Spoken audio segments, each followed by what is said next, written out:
Maraming salamat po. Um, Magandang araw po sa ating lahat. Good morning po.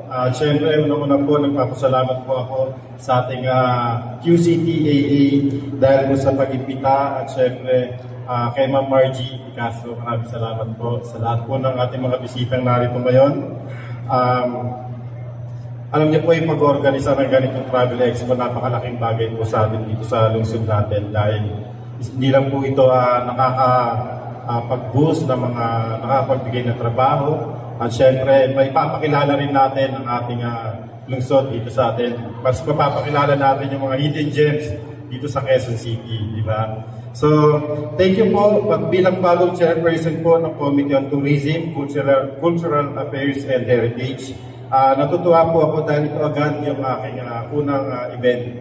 So, kakapasa lang sa akin ng chairmanship nito at nasalang agad tayo dito. So, maraming salamat. Medyo nininervous lang dahil first time po talaga.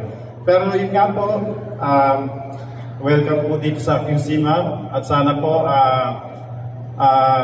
dito lang rin po pinapakita natin ng local government po buong suporta sa mga pribadong sektor pagdating po sa turismo dito sa Quezon City.